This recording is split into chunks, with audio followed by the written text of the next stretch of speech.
Hello from Jakarta, Indonesia. Thank you for joining the live YouTube episode of Nyambung, aka Clicked and Connect. That's the term in Indonesia for being clicked and connect. With me, Dinna Prapto Raharja. This is the 14th episode, and this session will be an international version. This is a podcast program, also available on Spotify, to get you clicked and connect with current international political economic issues, including on social protection. Our focus today is where is the United States in Afghanistan and Myanmar? In this mini edition, my guest is Kobsak Chutikul. Kobsak is a former ambassador and member of parliament from the Kingdom of Thailand. Our crossing path happened about 4 or 5 years ago. Am I correct, Ambassador? Yes, in Jakarta. In Jakarta. Yes. Or in Bangkok. Bangkok first, briefly, yes, in a seminar. Yes. And then we continued sharing thoughts and information on issues around the region. And to me, he has always been insightful and thoughtful. I enjoy him very much as a companion of reflection on regional issues. So thank you for joining me today, Kobsak Chutikul. Pleasure, my pleasure. Thank you for spending your Saturday afternoon with Nyambung. Much appreciated. How are you today? All right. Well, locked down at home. Can't go out much anywhere. But you're joining from Bangkok, huh? From Bangkok, yes, from my place in Bangkok, yeah. Yeah, excellent. We appreciate your presence here today. And I would like to start by thanking the subscribers and viewers of Nyambung, especially those joining live today. We very much appreciate your support. Don't forget to send us the like, share, and comment to make our online sharing and discussion more fruitful for you. So today we also have special opportunity to those viewing live. To the best questions of the day, we have a reward of 100,000 rupiah each in the form of e-wallet. So please join us, ask questions and comment, and then so my discussion with Kobsak can be more fruitful to you. So the topic today, let's go straight to the points here. I intentionally put together the issue of Afghanistan and Myanmar in one topic for two reasons. The first reason is because both countries currently suffer from humanitarian crisis following the collapse of governance and political order in the countries. Both happened in 2021 at the height of COVID-19 pandemic. The second reason is because both countries are in Asia, in our neck of the wood, and stability of the country would affect the stability of the region. So it is very much essential that we who live in this region see these two events with holistic views. A little bit background about Afghanistan. As we are aware, today is the 28th of August. We all know that the crisis in Afghanistan followed after an announcement of U.S. forces withdrawal from Afghanistan. It says that the end timeline was September 11th, but then there was another announcement saying that it will be by August 31st. And the announcement suddenly followed by a collapse of governance in Afghanistan as Taliban and extremist political forces declared seizure of power. And then the Afghanistan president, Ashraf Ghani, fled from the country. President Joe Biden said that it's fixed now that August 31st will be the last day of U.S. armed forces presence in Afghanistan. So Taliban seized Kabul and the entire country, causing widespread panic. Immediately, there was a collapse of political order and governance. Evacuation efforts created a sense of fear, desperation, and disarray. And then just a few days ago, there was a bomb blast at the Kabul airport, killing at least 169 Afghans and 13 Americans. About Myanmar, the political turmoil in that country started in 1st February 2021. Now, of course, we know that Myanmar has been struggling with lots of political issues in the past a few decades. And the past one that they just experienced was a military coup that basically collapsed the governance in the country. Now it's going 6 months. Skyrocketing COVID-19 infection is happening. Violence is spreading really fast in the country as well. So in that situation of very dire condition, doctors and nurses have been having given arrest warrants. So the question here is, where is the US, of course, in all of this? So I would like to ask my partner in thinking, Kun Kobsak, what's your thought on all of this?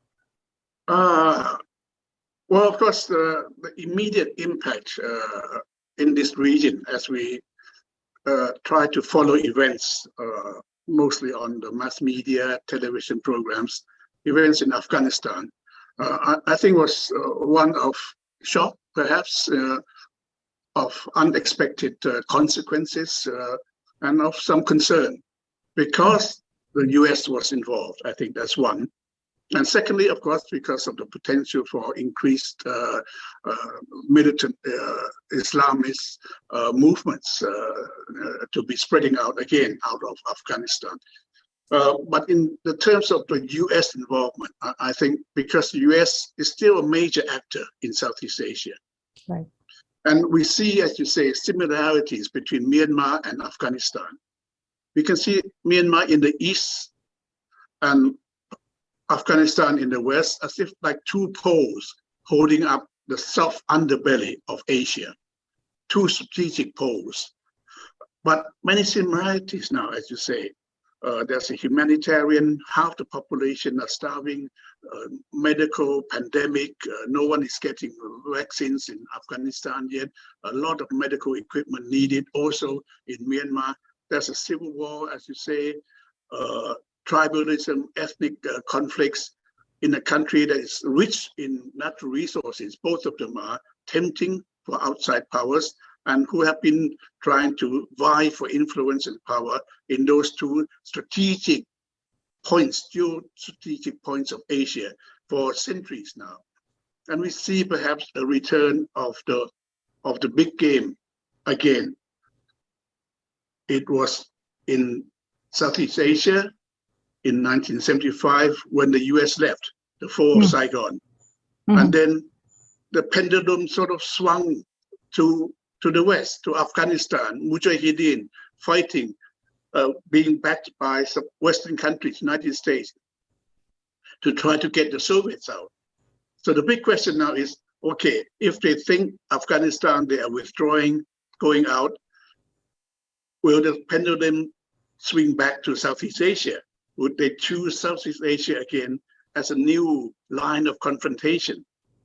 We can see recently Vice President Kamala Harris visited Hanoi, and a straight line down to Singapore. We can see Defense Secretary Austin earlier had visited Hanoi, Singapore, Manila. So maybe we can see a new triangle, strategic triangle, with the center of the South China Sea. So perhaps is that the new area of great power, rivalry, and confrontation? Okay, let me stop you there. And you say specifically about confrontation, whereas Kamala Harris, the vice president, on her recent visit to Southeast Asia, she particularly mentioned about the wish of the United States, actually, at least a few days ago before all the bomb blast happened in Afghanistan, that the intention of withdrawing from Afghanistan is to open a new chapter for the US.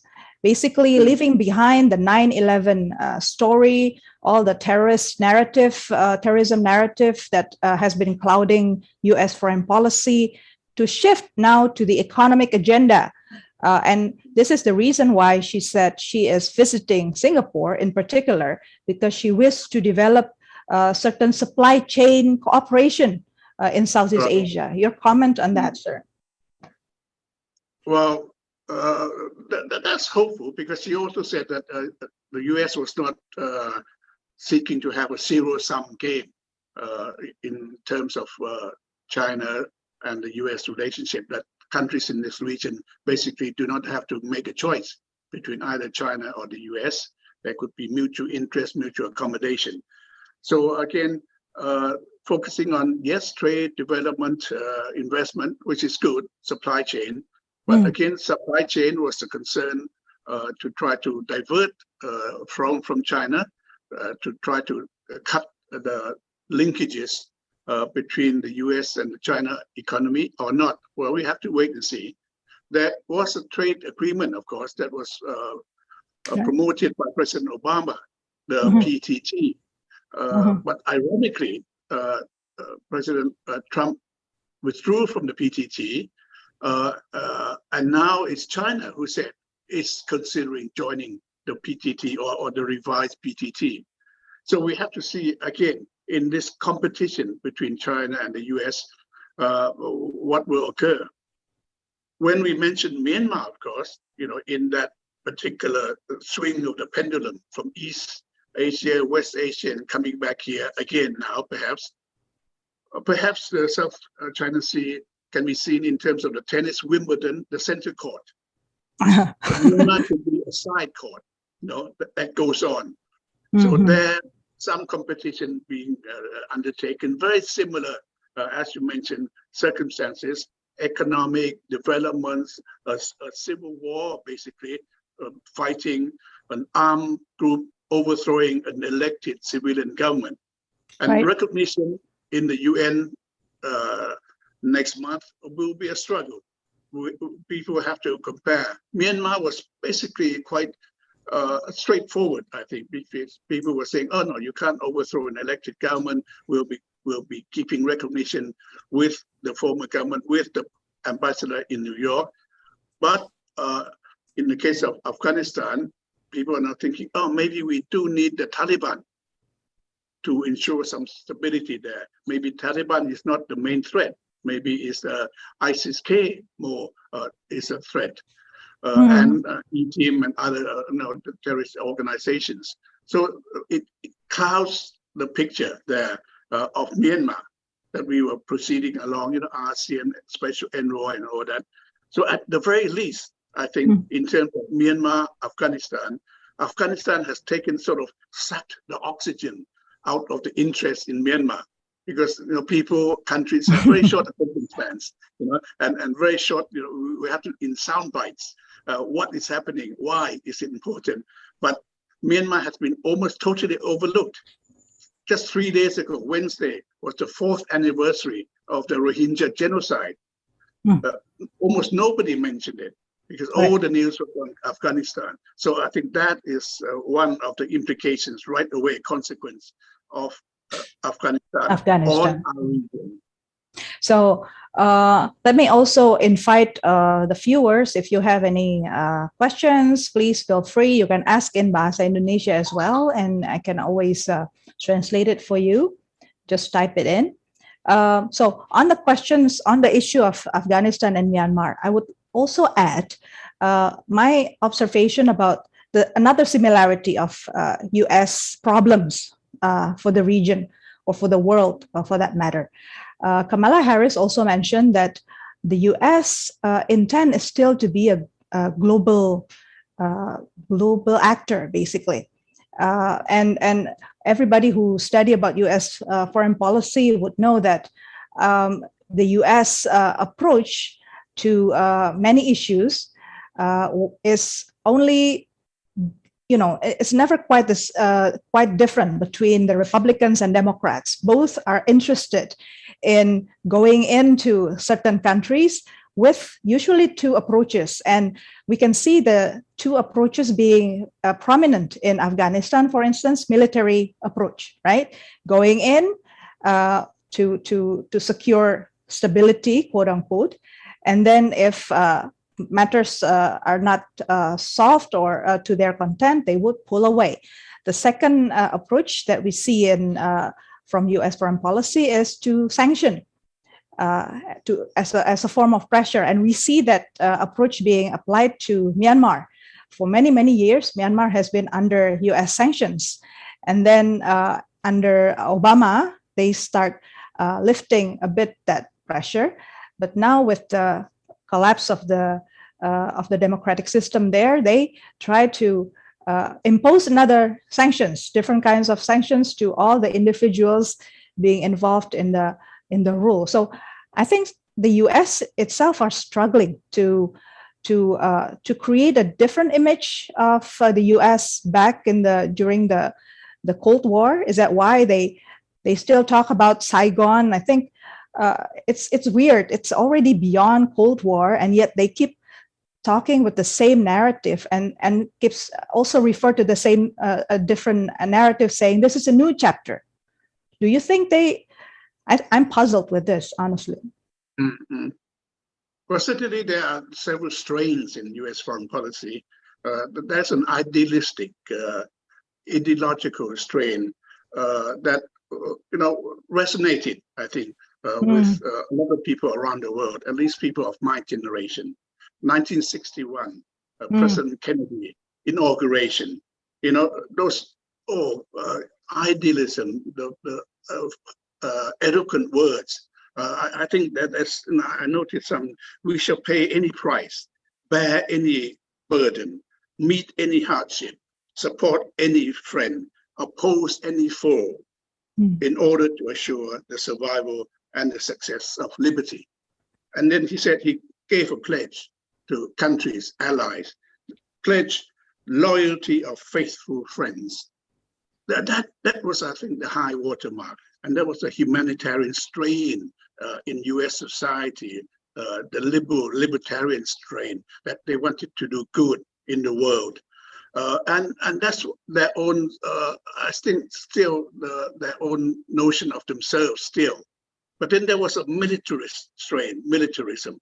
I think President Dwight Eisenhower, before leaving office, did warn of a military-industrial complex that had a vested interest in resorting to military means to solve problems abroad. But then, after Saigon, after Lebanon, after Kenya, after many ups and downs in the U.S. position in the world, we came then after President George Bush invasion of Iraq and all that. There was a high watermark of the militarist strain in U.S. foreign policy to settle problems by using military might. Then we came, interestingly, I think, to President Obama. Okay.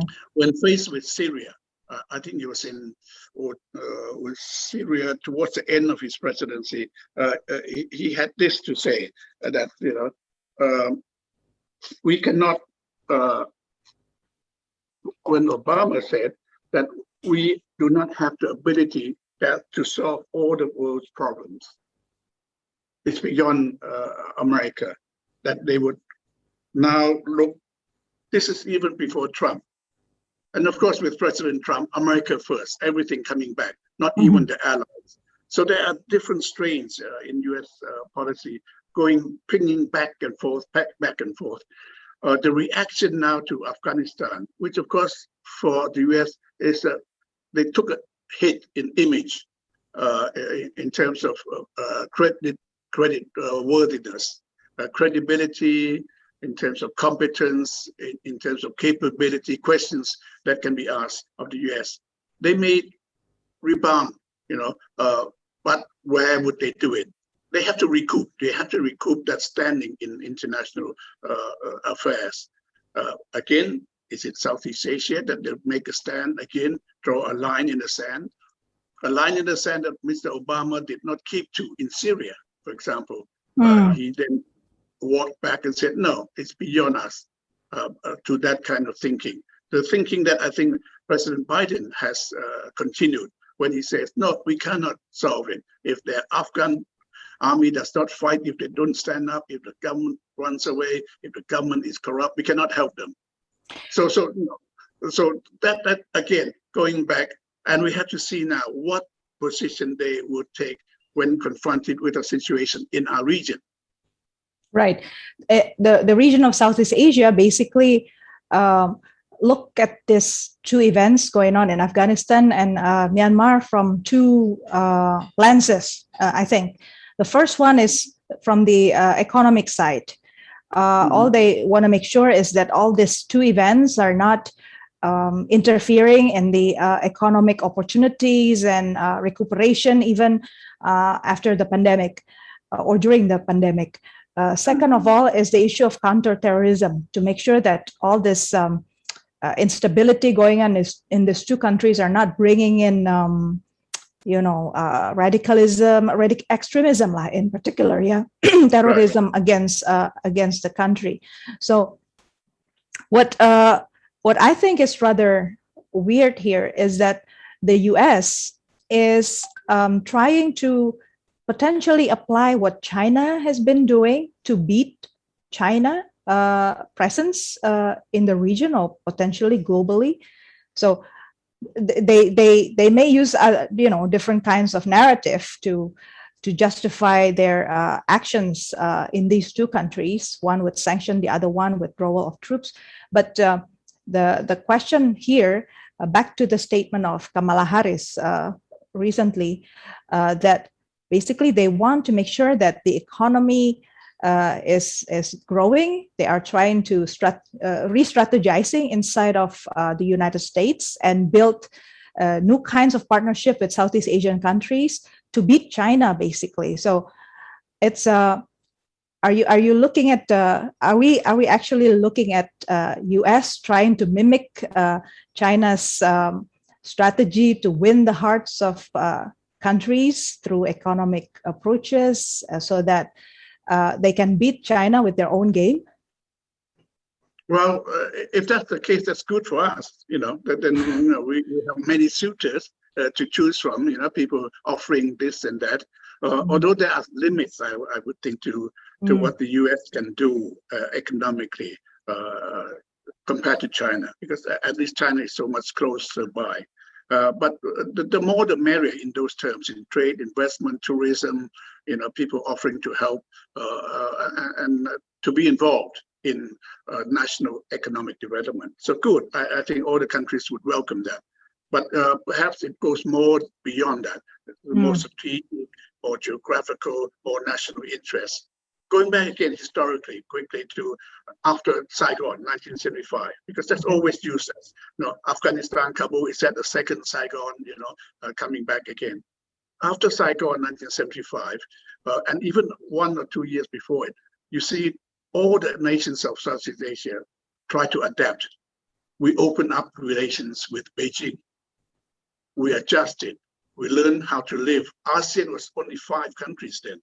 But after that, slowly over 10, even 20 years, ASEAN has incorporated Vietnam, Laos, Cambodia, Myanmar into one. So that was an adjustment within the region among ourselves. Now, after Afghanistan, and maybe I think the enormous loss of faith, at least loss of faith of the United States, and preoccupation continues in Afghanistan. What do we do now if the US were to move back and say, hey, look, I'm opening up a new frontier in Southeast Asia? The Southeast Asian countries now would have to see, oh, what do we do now? Because China is much more powerful than it was before, after 1975. Even then we had to adjust and to go to China, open up diplomatic formal relations with China. Now, of course, as I said before, China Belt and Road offering, they are even offering to join the PTT, which the US had originated, had proposed, and then left. So what is there left now? You see, so some important elements, and ASEAN has to look at it. There'll be an APEC meeting next year. There'll be this ASEAN meeting in Brunei towards the end of the year. Many countries are expected to participate, at least on the web. And next year, APEC. So we'll have to assess. So first of all, who has more to offer? The marriage dowry, I think, who comes offering more, then we have to assess that. But in more than in terms of actual kind of tangible benefits, economic investment and otherwise, we have to assess also now. That is the main question now. I think, in the aftermath of Afghanistan, and as the dust settles, is that of credibility. Mm-hmm. And I think in addition to what you say, basically, is that the issue of terrorism, because it won't go away, basically, then the US cannot just, drop the ball and say, sorry, we're over with it, right? They still have to somehow develop a new mechanism to make sure that this threat is not spreading throughout the region or the world, yeah? Yes, and if they choose, and they're saying over the horizon capability, and then they said, okay, we had a drone attack. So if they're relying only on that, what would be the reaction in this region if they conducted a drone attack on a target in Mindanao or in Borneo, or even southern Thailand, or somewhere in Malaysia? You see, so that immediately, if they choose that strain in their foreign policy, militarist, forceful application of their strength, which is now their only strength, perhaps, of political, not of military power, then we'll be in a very, very awkward position, right? But if they choose to come and offer economic development, cooperation, investment, that's fine, I think. And then the co-prosperity sphere, and even working with China, as long as they don't say, and then don't go back. The other concern, I think, is, you remember after 9/11, which is coming up soon, they hope to be the bookend of a terrorism, war on terrorism, but no longer. I think it could mark the beginning of a second phase. It's not going to mark the end of something, but it mark the beginning of something. So, right. So if the emphasis is on a war on terror by over the horizon means, by and ignoring other aspects, it will put the Southeast Asian countries in a very difficult position, because then if they don't solve the problem in Afghanistan, which continues, would then be a pull factor, be creating a lot of enthusiasm among potential jihadists, among potential extremists, to say, look, this is the caliphate, this is the emirate, people going there, people responding there, the spirits of the people, ideological kind of infusion of enthusiasm, extra state, going out of their own national state. That I think would be a cause for concern in many of our countries. Although even Indonesia, I think, is able to handle that in the long term. You have done it, so it's not a phrase, thing to be too concerned about at the moment. But still, it's still there. It's like a siren call. It's like a beacon, from the top of the mountain, which they cannot just leave there. They cannot just pack up their bags and go. But now even one of their former, defense ministers has said, Leon Panetta, he said, we may have won a battle, but the war on terrorism is not over. Right. So they see a continuing war, because President Biden will say, no, we're not having a forever war, we're going out. But then within his own party, the former defense minister of Obama said, no, the war on terrorism is not over. It's not over. Okay. We have to see what are the consequences for us. Okay, Kun Kobsak, on the last segment, let's talk about back again to our neck of the wood. The reaction of countries, leaders in Southeast Asia to the events unfolding in Afghanistan and also in Myanmar. What was the latest response from Thailand that you can mention here? Basically, I think it's similar to many other ASEAN countries, to keep quiet, keep your head down, don't stick it out on the fortress, on the parapet. And basically, I think it's wait and watch. This is the usual the ASEAN go-to stance, to wait and watch events, which is true. Singapore, of course, had to come out a bit more clearer, stronger because of the visit of Kamala Harris. So Singapore Foreign Minister said this is a clear threat to stability, the situation in Afghanistan, to security, clear and present danger, I think was his phrase. To Vietnam, because again, they had to make some response to the visit of Kamala Harris. So they said, Vietnam said, oh no, but we will not take sides in any alliance against another superpower. So that's slowly coming out bit and pieces because of the visit. So again, we have to wait and see how events unfold in Afghanistan. Although I think what we can say is that, look, first of all, we cannot leave. The international community cannot just leave, pack up and go, and leave Afghanistan as a mess, because then the potential for terrorist groups again breeding there and then going out, making attacks around the world, another 9/11 perhaps somewhere, is there. It's a breeding ground. So international community, let's have another international conference. After 2001, we had an international conference in Bonn, although the Taliban were not invited. International conference led by United Nations, other countries, friendly countries. So everybody has a role to play in trying to stabilize Afghanistan, trying to develop it economically. ASEAN can play a little role there also as part of the international community. We have things to offer.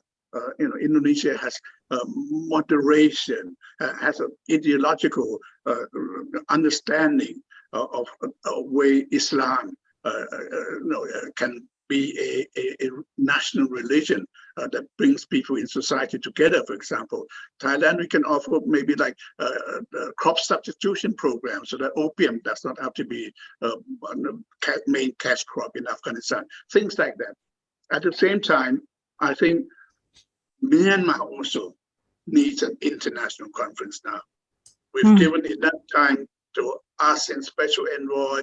People are saying, oh, ASEAN do it, ASEAN do it. But certainly ASEAN has limitations, not least because Myanmar is a part of ASEAN and ASEAN works on consensus. So everything has also to be approved by Myanmar. So those are the internal contradictions that limits the role of ASEAN. So we, I think, now have to move also maybe to an international conference led by the UN on Myanmar and bring all parties to the table. Right. Hopefully that this events unfolding in Afghanistan and Myanmar would bring all these countries into more firm conscience there that the foreign policy of countries in the region cannot remain the same. And same thing with the way they engage in ASEAN. As you mentioned, some of these countries choose to be quiet. Indonesia is taking the position of still being hopeful that Afghanistan, being led by Afghans, would finally find the right tune of being inclusive to everyone and to create stability for the country. Same thing with Malaysia. I think the same aspiration is being raised. So that's another angle of looking at this, a revoking of colonialism. That's what some says also about the development. Anyway, it's many things can still be discussed, but at least today, hopefully, we shared some our thoughts to the viewers and listeners of Nyambung. I thank you very much, Kun Kobsak, for staying with us and sharing your thoughts. Hopefully, we can see you again. Sorry? Yes. Well, it goes on. It will go on and on for many months, years, I think, these issues. So we have to keep following it because it's coming closer to home. It's coming closer to home. We can't just ignore it anymore. Right. And our bilateral as well as regional mechanism should respond to this soon. Okay, thank you very much, Kun Kobsak. I'll see you again soon. And thank you very much. Thank you very much also to the listeners and viewers of Nyambung. I noticed there were attentive viewers who have been watching us. Thank you so much once again for your support to us. The share, like, and comments and being subscriber to Nyambung means a lot to us. Thank you so much. Hope you have a great Saturday and see you soon.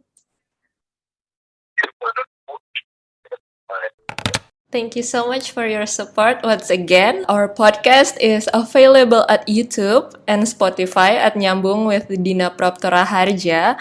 Make sure to send us your questions or your thoughts through YouTube comment section. And if you enjoy the episode, don't forget to like, share the link to your community, and subscribe so you make sure you don't miss our contents because we post every week.